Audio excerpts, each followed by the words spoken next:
오늘 본문은 자매이자 야곱의 두 아내인 레아와 라헬이 경쟁적으로 자녀들을 출산하는 이야기입니다. 출산은 이렇게 시작되죠. 하나님께서 레아가 야곱에게 사랑받지 못함을 보시고 그녀의 태를 여시면서 먼저 내 아들을 낳게 하시죠. 이에 초조해진 라헬은 자신의 여종을 야곱에게 주어서 2명의 아들을 낳게 합니다. 이에 레아도 칠세라 그녀의 여종을 통해서 역시 2명의 아들을 보게 하는 거예요. 이런 식으로 야곱은 12명의 아들을 낳게 됩니다. 본문은 이스라엘을 대표하는 12지파의 조상들이 어떻게 탄생했는지를 보여주는 이야기이기는 하지만 그런데 사실 그 과정은 그렇게 좋아 보이지는 않습니다. 여기에는 야곱의 편에 따른 차별이 존재했고 그로 인해서 두 자매 사이에 자리 잡고 있는 온갖 시기와 경쟁이라는 이 모판 위에서 하나님의 백성이 태동되었다라는 겁니다. 이것은 하나님의 백성들이 성령 충만한 가운데 잉태되고는 이런 영적인 모습과는 전혀 거리가 먼 것이죠. 구원받은 하나님의 선민을 상징하는 이 이스라엘의 12지파의 이 기원을 성경은 왜 이렇게 부정적인 모습으로 그려놓고 있을까요? 여기에는 매우 의미심장한 메시지가 담겨 있습니다. 이것은 구원받은 선민조차도 자격 없는 죄인의 상태로 출발했다는 걸 보여주기 위함입니다. 시편 51편 5편의 5절에 보면 다윗의 이 고백처럼 내가 죄악 중에 출생하였고 어머니가 죄 중에 나를 잉태하였다라는 이 인간 실존에 대한 고백을 그대로 보여주고 있는 장면인 거예요.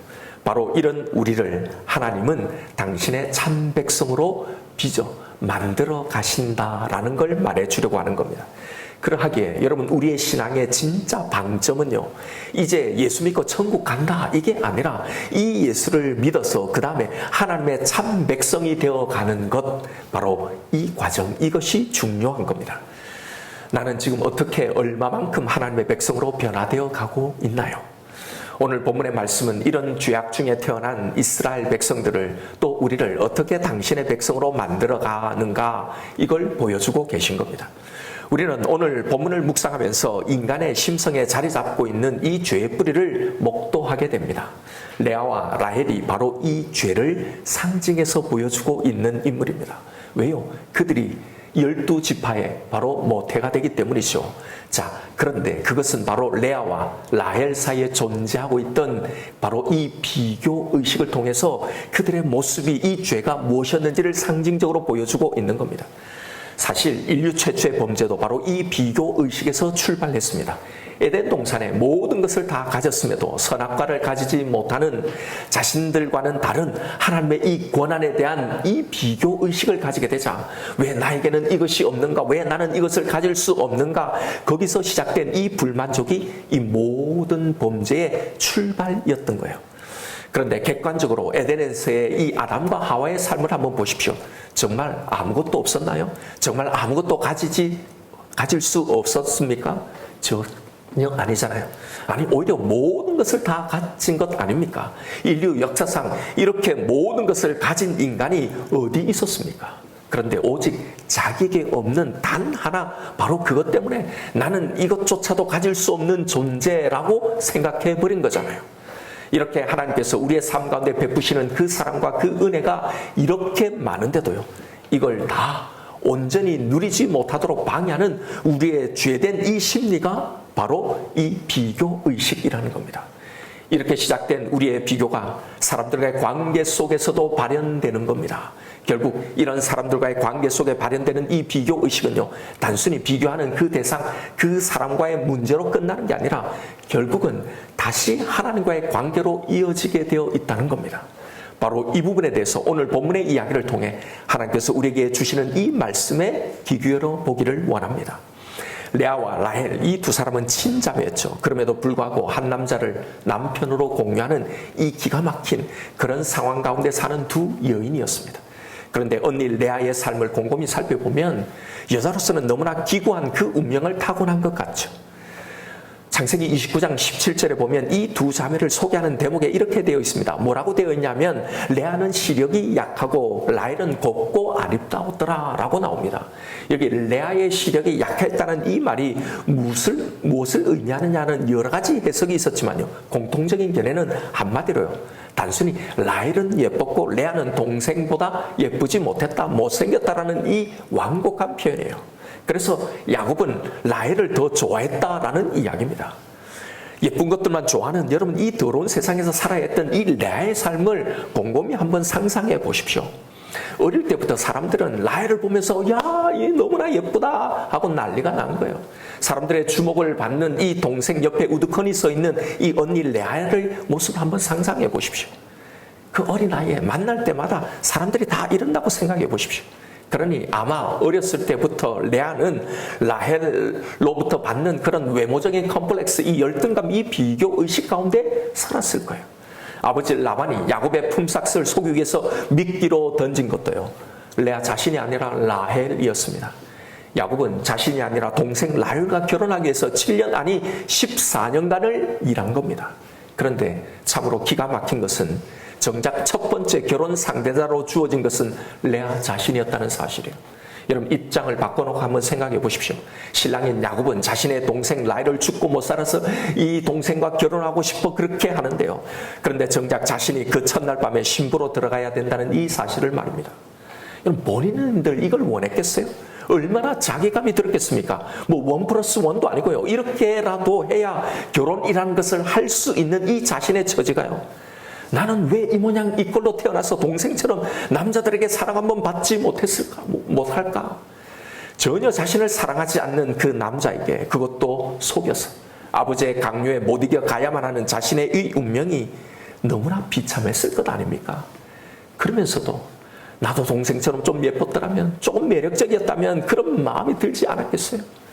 설상가상 첫날 밤을 보내고 가장 행복해야 할 그 시기예요.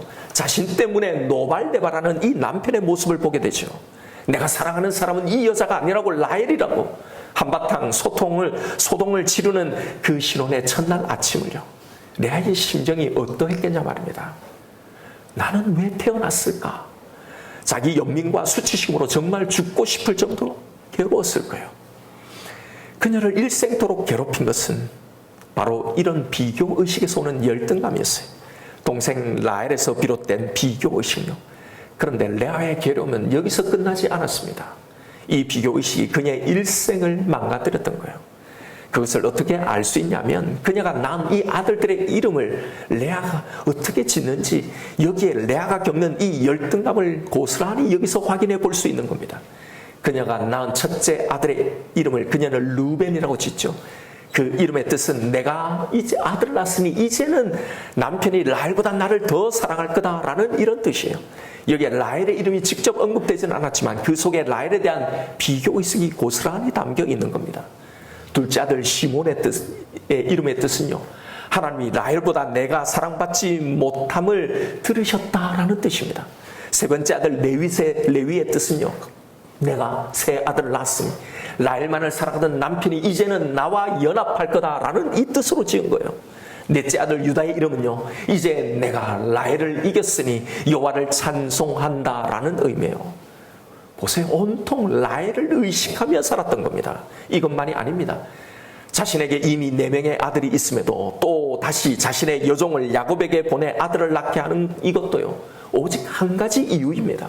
라헬과의 비교의식입니다. 오직 라헬을 이기기 위해서요. 동생 라헬이 자신의 여종을 통해서 아들을 낳자 이에 질세라요, 자기도 여종을 들여보내 아들을 낳게 하는 겁니다. 이렇듯 보십시오.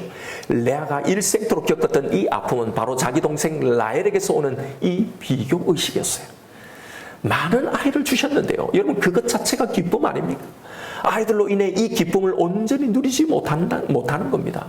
여러분, 자신에게 생명이 태어나고 엄마가 된다는 이 사실이 얼마나 복된 사실입니까? 그 귀여운 아이들이 있음에도요, 그 사실, 내게 주신 이 생명, 이 아이에게 집중하지 못하는 겁니다. 엄마로서의 그 행복한 시간들을, 그걸 온전히 누리지 못하는 거예요. 하나님이 자기에게 뭐라고 했습니까? 사랑받지 못함을 긍휼히 여기셔서 아이를 주셨는데요, 정작 하나님의 그 마음, 하나님이 자기를 위로하게 해주신 거기에서 전혀 위로를 받지 못하고 살아가는 거예요. 내가 감사하며 즐기며 살아갈 수 있는 내 삶의 행복을 다 놓쳐버리고 말입니다. 가뜩이나 남편과 보낼 시간도 많지 않은데요. 또 다른 경쟁자를 끌어들여서라도 동생을 기어이기고 싶은 이 마음으로 설령 자신을 향한 남편의 이 관심이 자신을 찾는 횟수가 줄어들더라도 남편과 함께 지낼 가능성이 없더라도 자신의 종을 남편의 첩으로 들여보내는 거예요. 자신의 행복과 삶을 갈아서라도 오직 한 번이라도 동생을 이기고 싶은 이 마음뿐인 겁니다. 그런데 참으로 아이러니한 사실은요. 그럼 정작 레아가 지금 그렇게 부러워하고 모든 것을 다 가졌다고 생각하는 이 라헬은 그럼 아무런 아쉬움과 부족함이 없었을까요? 전혀 아니라는 게 드러나잖아요. 라헬은 모든 것을 다 가졌습니다. 남편의 사랑을 독차지하는 것 같지만 정작 그에게는 자녀가 없었던 거예요. 물론 나중에 요셉과 베냐민을 낳기는 하지만 수많은 시간 동안 자신의 언니나 하녀들은 아들을 몇 명씩 낳는 그 동안에 그녀는 아이가 없어서 고통을 당하는 거예요. 계속해서 언니 레아의 출산을 옆에서 지켜볼 수밖에 없었던 거죠. 아이러니하게도 자신을 보면서요 그렇게 열등감에 빠져있는 바로 그 레아 때문에 정작 라헬은 오히려 결혼 생활 내내 이 열등감에 빠져 살았던 겁니다. 레아가 안고 있는 많은 자녀들 보면서 왜 나에게는 아이가 없을까? 왜 나는 이런 운명을 타고났을까? 하면서요 똑같이 레아가 하고 있는 그 말처럼 비교하며 절망 가운데 빠져 살아는 거예요. 언니 라에게는 있는 그 자식이 나에게는 없으니 남편의 사랑이 아무런 의미가 없는 겁니다. 내가 죽고 싶을 정도로 고통스럽게 그렇게 살아가는 거예요. 그래서 내가 직접 못한다면 내 요정을 통해서라도 자식을 보고야 말겠다는 이 생각을 하게 되는 거죠. 라헬 역시 자신의 여종이 아이를 낳음으로 남편의 이 사랑이 그 종에게 그 아이에게 나눠져도요 언니 레아만 이기면 된다고 생각하는 겁니다. 여러분 이게 진짜 행복한 삶입니까? 라헬이 자신의 여종이 낳은 이 아들의 이름을 뭐라고 짓는지를 보십시오. 라헬은 자신의 여종 비라가 낳은 이 아들의 이름을 단이라고 지어요. 그 뜻이 6절에 보면 하나님이 내 억울함을 풀어주셨다라는 뜻의 이름입니다. 여러분 왜 억울할까요? 언니 레아는 아이를 4명씩이나 낳았는데 자신은 없기 때문에 억울하다고 생각하는 겁니다. 평생에 언니가 받지 못한 그 많은 사랑과 그 관심을 사람들에 받고 살았으면서도 남편의 그 사랑을 그렇게 받고 있음에도요 그녀의 삶은 억울한 거예요. 자신의 삶은 언니가 가진 이 자녀들이 없다는 이 사실로 자신은 죽고 싶을 만큼 억울한 겁니다. 그렇게 늘 억울한 심정으로 살아갔더라는 거예요. 또 비라가 두 번째 아들을 낳자 이번에는 이 아들의 이름을 납달리라고 하죠. 8절에 그 뜻이 나옵니다. 내가 언니와 크게 경쟁하여 이겼다라는 뜻입니다. 여러분 비교라는 것이 바로 이런 거예요. 내 눈에 보기에는 저 사람은 모든 걸 다 가진 것 같고 내가 보기엔 나보다 더 우울한 것 같아. 아무런 염려도 근심도 부족함 없이 살아갈 것 같지만 여러분 그 사람의 삶에도 여전히 아쉬움과 부족함이 존재하고 있습니다. 왜요? 이게 하나님이 모든 사람에게 세팅해 놓은 기본값이에요. 어쩌면 내게 있는 그 어떤 것을 다른 사람들은 부러워할 수도 있는 겁니다. 레아는 라헬이 그렇게 부러워했던 그 자녀를 가지고 있었죠. 라헬은요 레아가 그렇게 갈망했던 남편의 사랑을 가지고 있었던 거잖아요. 그런데 정작 자신들이 가진 것을 누리지 못하며 서로를 보며 내게 없는 것 그걸 부러워하며 그렇게 사는 것처럼 말입니다. 우리도 그렇게 살아간단 말이에요. 예, 자녀가 많아도요 그래도 남편의 사랑까지 차지하면 좋겠지요. 또 남편의 사랑을 받아도 그래도 자녀까지 있으면 얼마나 좋겠습니까? 그러면 더 행복하겠죠. 그런데 여러분 이 모든 것을 전부 다 빠짐없이 다 가지지 못하면 그러면 지금 내가 가지고 있는 것은 아무런 의미가 없는 건가요? 예, 문제가 바로 이겁니다. 남편의 사랑이 없기 때문에 그렇게 사랑스러운 아이들이 자신에게 주는 그 행복도 전혀 누리지 못하고 산다는 사실이에요. 반대로 그 아이가 나에게는 없기 때문에 그래도 그런 나를 여전히 사랑하고 있는 그 남편이 주는 그 사랑을요 그 행복을 전혀 누리지 못하고 살아간다는 사실입니다. 여러분 비교의식은요 이렇게 우리의 삶을 피폐하게 만드는 겁니다. 내가 가진 것을 온전히 누리지 못하고 늘 나의 삶을 불행해 가게 여기도록 만드는 거예요. 레아와 라헬 둘 다 차라리 이렇게 사느니 죽는 것이 낫겠다고 말하면서 자신의 시간을 자신의 인생을 다 그렇게 보내버리는 겁니다.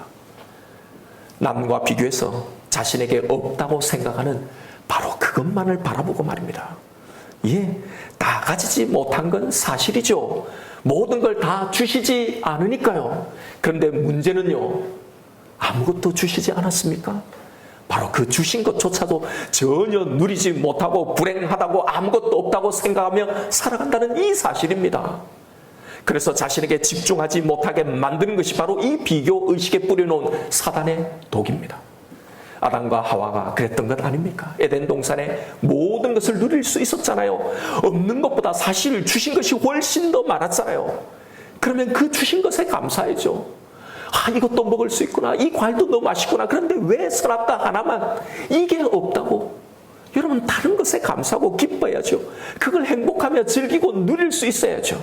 그런데 자신들이 누릴 수 있는 그 모든 하나님이 축복으로 주신 그 에덴의 모든 축복에 감사하는 것이 아니라 자신에게 없는 그 딱 한 가지요, 그 고난에 대한 불평 때문에 그렇게 범죄하게 된 것 아닙니까?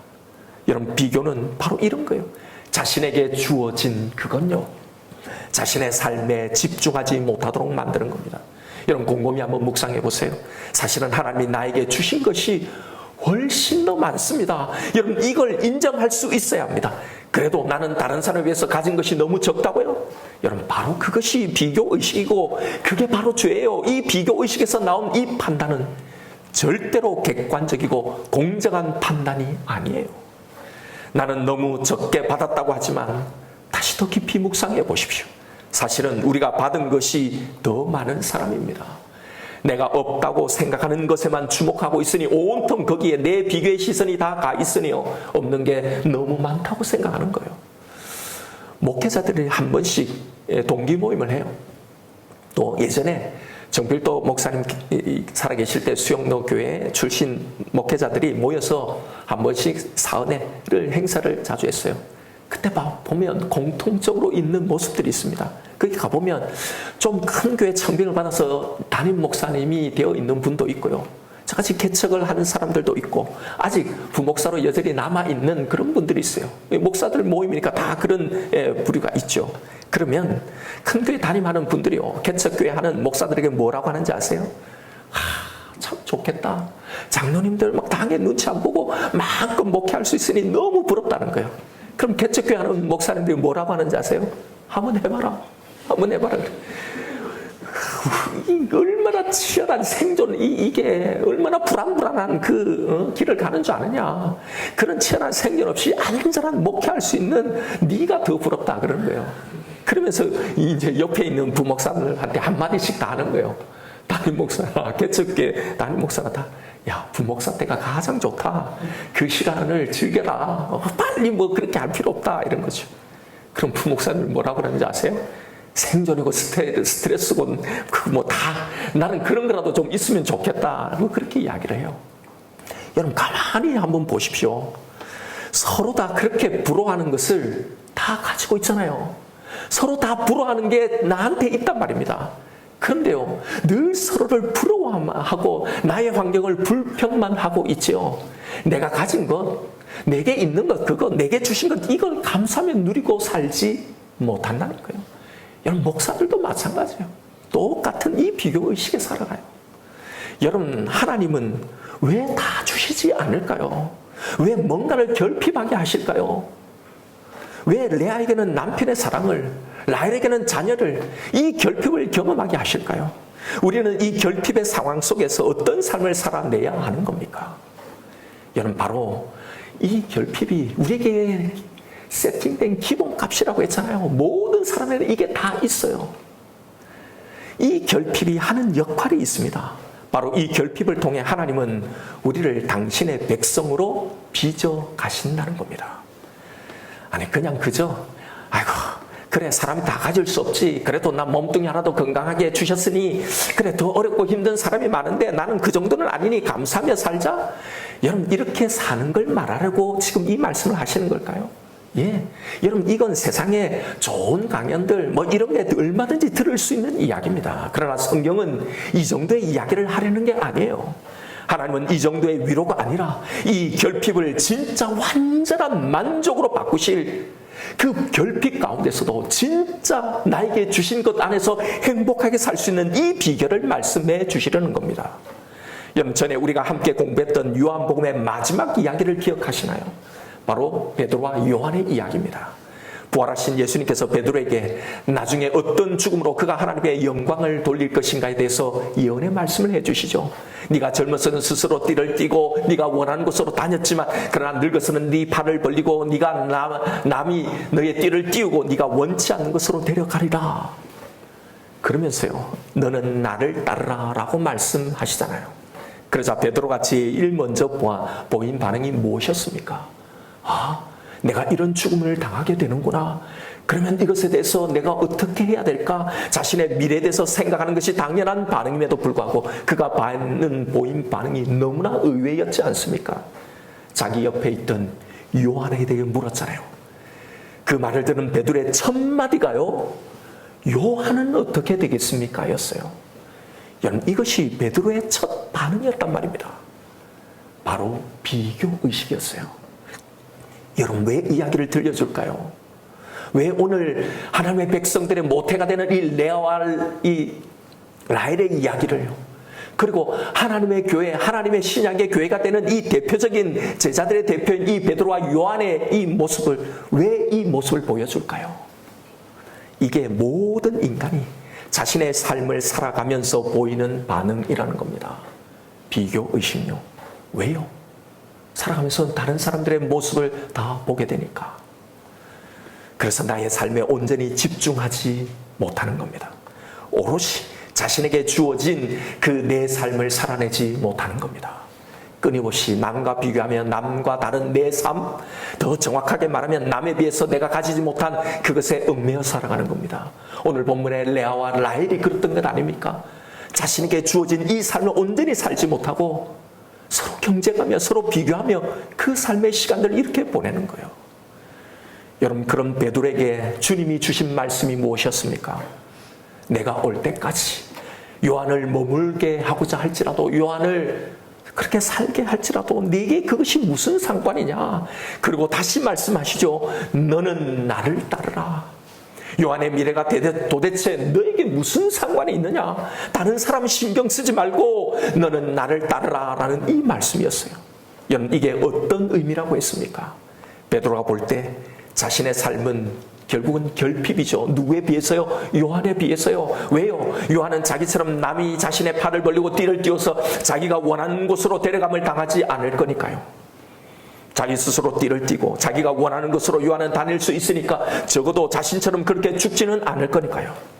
그러니 나에게는 없지만 요한에게는 있는 것, 그것이 바로 나의 결핍이 되는 겁니다. 왜냐하면 그런 자신의 삶, 그런 자신의 결말보다 요한의 삶, 그 결말이 더 우월하고 좋아 보이기 때문이죠. 그런데 예수님의 대답을 한번 보십시오. 그렇게 생각하는 베드로에게 예수님은 그건 너에게 아무 상관이 없다는 겁니다. 그건 즉 너에게 예고된 너의 이 삶은 전혀 결핍이 아니라는 겁니다.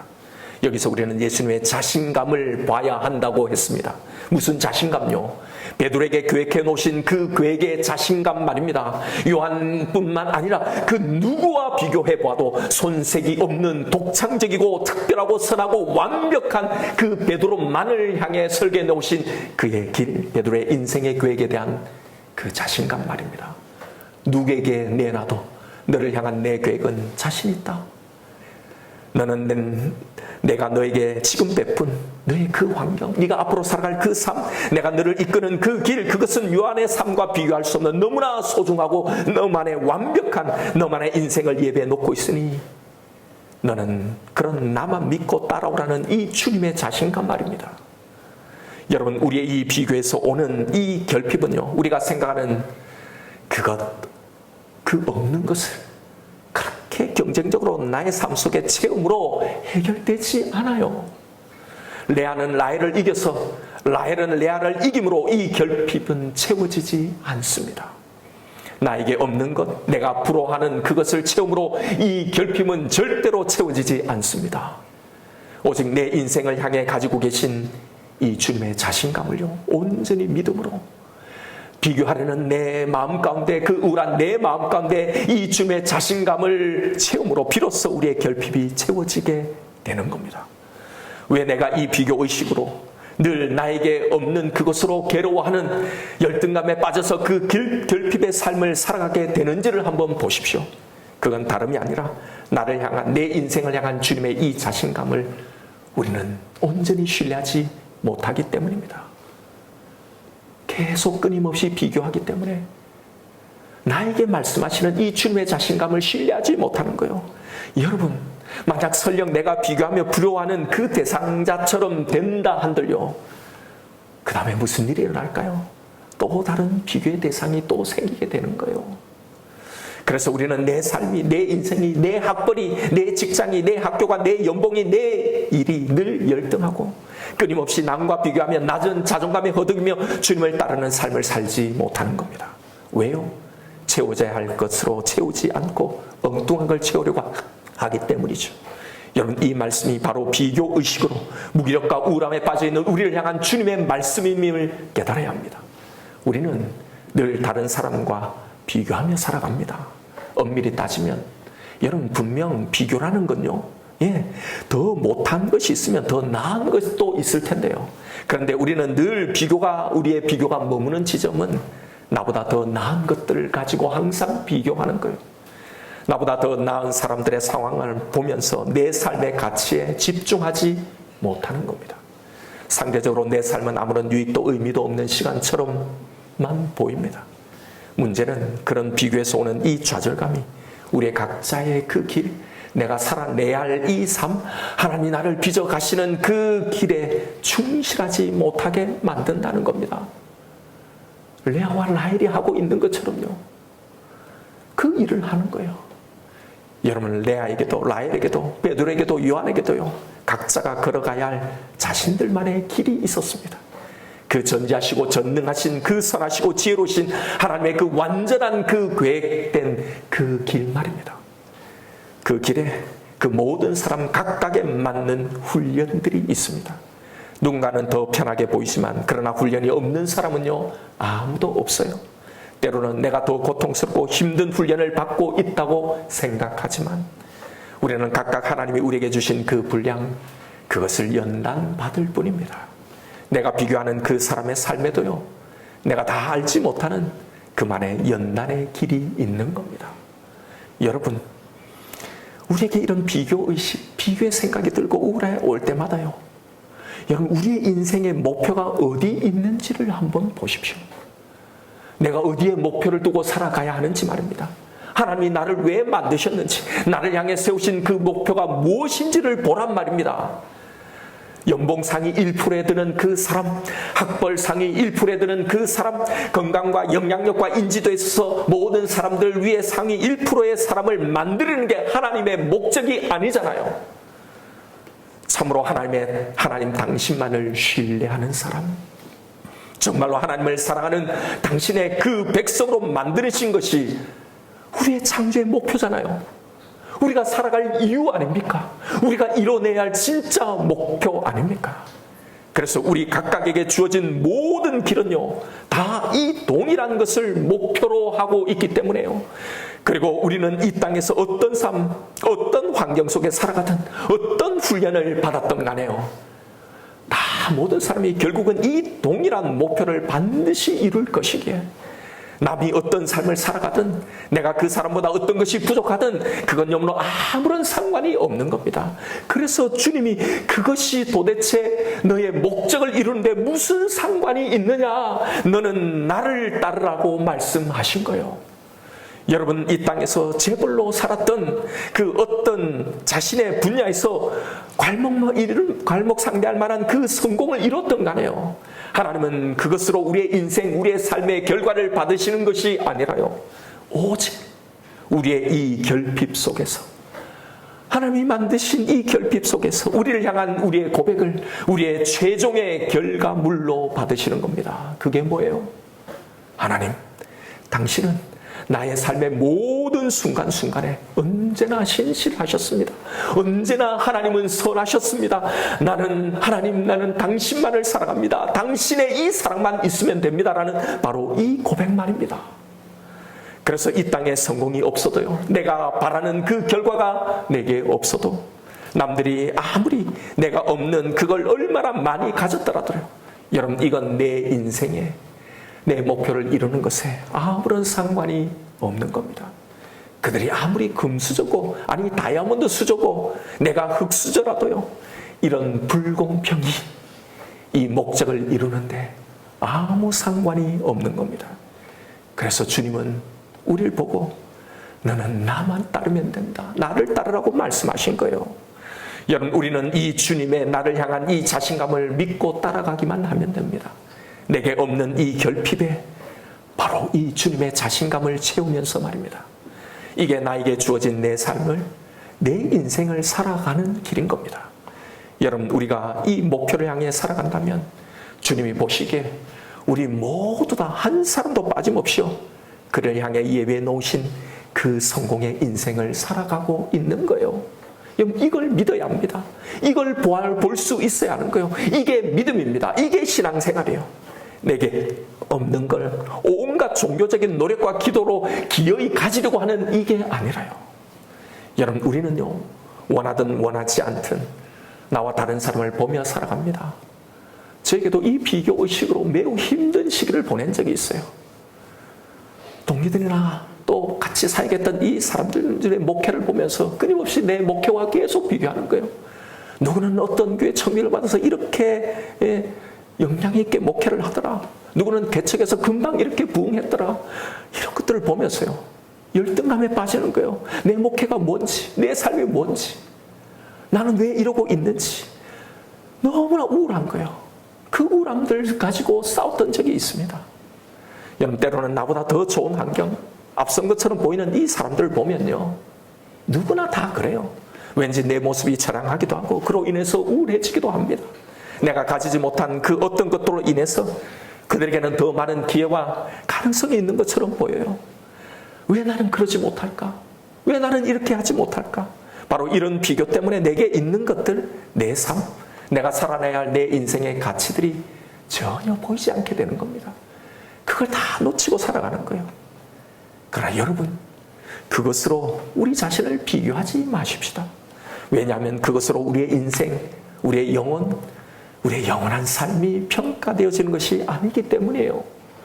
이건요, 마치 이제 유치원에 들어간 아이들이 지네들끼리 모여서 누가 제일 키가 크다고, 제일 키 크다고 우쭐대거나 혹은 그 반대로 키가 작다고 의기소침하는 것과 똑같은 것 아닙니까? 여러분, 그 아이들을 보면 너무나 귀엽고 우습잖아요. 여러분, 이처럼 이 땅에서의 키재기는요, 아무런 의미가 없는 겁니다. 왜냐하면요, 그 기준들은 우리의 영원한 삶을 위해서 우리를 훈련하고 다듬으시기 위한 소품일 뿐입니다. 그 목적이 끝나면 그것들은 다 사라질 뿐인 거예요. 영혼이라는 시간 속에 직장이 어디인지, 연봉이 얼마인지, 어느 대학을 나왔는지, 어느 만큼의 자기 일에 성공을 했는지, 성과를 이뤘는지, 얼마나 큰 교를 이뤘는지, 여러분, 이것은 아무런 의미가 없어요. 중요한 건요, 내가 얼마만큼 그 과정을 통해 하나님의 사람으로 살아왔는가가 중요한 겁니다. 그게 뭐예요? 내게 주어진 나의 훈련을 얼마나 제대로, 나의 시간을 얼마만큼 충실하게 살아왔는가 하는 겁니다. 바로 그 결핍을 가지고 말입니다. 다른 사람들 보며 그로 인해 내 영의 기쁨이 사라져 있다면, 여러분, 오늘 이 시간 주님의 음성을 들으십시오. 그것이 너와 무슨 상관이 있느냐? 너는 나를 따르라. 너는 나를 따르라. 이 말씀요, 여러분, 비교의식 가운데 사로잡혀서 쓸데없는 것에 우리의 모든 에너지를 빼앗기지 말고요, 쓸데없는 겁니다. 아무짝에도 쓸데없는 겁니다.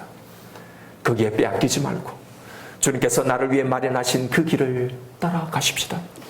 오늘 이 순간 이후로 우리 속의 비교의식과 상대적인 열등감과 이 좌절감들이 완전히 영원히 사라지기를 바랍니다.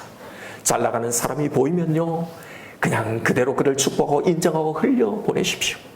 내 행복이 아니라 그 사람에게 이기려고 살아가는 그 삶, 보여지는 그 성과의 가치를 두고 하는 그 삶, 이 경쟁적이고 이 비교의식에 묶인 이 삶에서 자유하며 살아가십시다. 여러분, 진짜 자존감이 높은 사람의 모습이 뭔지 아세요? 진심으로 다른 사람의 잘됨을 기뻐해 주는 겁니다. 축복해 주는 겁니다. 예, 부럽긴 하겠죠. 그러나 그것이 나의 나됨, 내가 걸어가는 이 길을 흔들어 놓지 못하는 겁니다. 왜요? 내가 걸어가는 나의 성공의 길이 있기 때문입니다. 이런 진정한 자존감은요, 이 비교의식과 경쟁에서 자유할 때 생기는 겁니다. 나를 향해 세우신 하나님의 계획을 온전히 신뢰할 때요, 이 계획에 대한 하나님 당신의 이 자신감으로 내 모든 비교의식 속에 생기는 이 결핍을 채워나갈 때요, 그의 구원을 정말로 신뢰할 때 자유하게 되는 겁니다. 나는 내게 주어진 내 길을 간다. 그리고 주님 안에 내 인생의 길을 믿고 걸어가면 되는 겁니다. 여러분, 진정한 자존감은 바로 이걸 말하는 거예요. 하나님의 자녀에게 루저나 패자나 이루 인생은 없습니다. 그런 생각은 하나님에 대한 모독입니다. 왜냐하면 우리는 다 왕의 자녀이기 때문입니다. 하나님은 우리 하나하나를 다 특별하게 유니크하게 창조하셨습니다. 그들에게는 그들의 훈련이 있고 나에게는 나의 훈련이 있는 겁니다. 그 모든 길은 다 성공으로 하나님의 그 목적으로 향해 있는 겁니다. 우리가 지금 비교하고 우울하고 좌절하게 만드는 모든 것들은 다 사라질 것들이에요. 그런 가치 위에 우리는 서야 합니다. 하늘의 가치를 바라보며 살아야 할 사람인 겁니다. 여러분, 사단의 전략을 간파하십시오. 그런 것들 때문에 우리를 우울하게 만들고 무력하게 만들고 주저앉고 포기하게 해서요, 뭘 하려고 하는지 아십니까? 우리에게 주어진 그 길을 가지 못하게 하려고 하는 겁니다. 너는 나를 따르라. 우리가 지금 일어나서 걸어가야 할 이 길은요, 주님이 함께 하시는 길입니다. 그렇다면 여러분, 그것만큼 안전하고 완벽한 성공에 이 보장된 길이 어디 있겠습니까? 주님, 누가 뭐래도 누가 어떻더라도 저는 제 길을 걸어가겠습니다. 이 마음, 이 각오가 있어야 합니다. 이 길은요, 절대 이루가 아닙니다. 나에게 이 길이, 이 과정이 필요해서 있는 거예요. 내게 있는 열등감, 이 우울함, 이 무기력, 이 비교의식을 몰아내십시오. 모든 비교에서 오는 자기 연민이나 우울한 감정을 내던지고요, 자신 각자의 삶에 이 주신 것을 감사하십시오. 그리고 하나님이 나에게 세우신 그 목표, 내가 도달해야 할 그 자리를 향해 나에게 주신 이 훈련을 받으며 오롯이 나의 삶, 나의 신앙생활을 하며 살아가십시다. 이게 진짜 성공하는 인생인 겁니다. 다른 사람들을 상관하지 말고 내 삶을 살아가며 내 길을 걸어가십시다. 지금 현재 내가 걸어가야 할 나의 길을 흔들리지 말고 이 믿음으로 담담히 걸어가시는, 당당히 걸어가시는 저와 여러분, 우리가 되기를 주님의 이름으로 축원드립니다. 이 시간 오늘 나에게 주신 말씀 붙들고 우리 함께 기도하십시다. 여러분, 우리는 어쩔 수 없이 다른 사람의 인생들도 보게 됩니다. 꼭 비교하려고 보는 건 아니지만 객관적으로 나보다 더 순탄해 보이고 처음엔 분명히 같이 출발했는데 나와 다른 기회들, 나와 다른 결과들을 받고 나와 다른 시간들을 살아가는 사람들을 보면서 우리는 열등감에 빠지기도 하고 우울해지기도 하고 때로는 화가 나기도 합니다. 그래서 애써 나보다 못한 사람들을 또 비교하며 나를 위로해 보지만 그러나 그것이 결코 우리의 이런 감정들을 해결해 주지는 못합니다.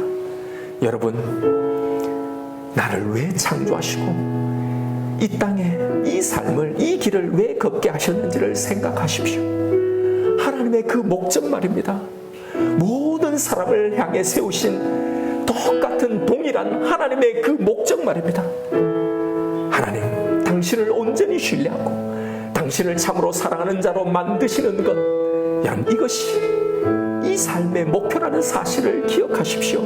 이걸 위해 나에게 꼭 맞게 세팅해 놓으신 나의 길을 걸어가고 있는 겁니다.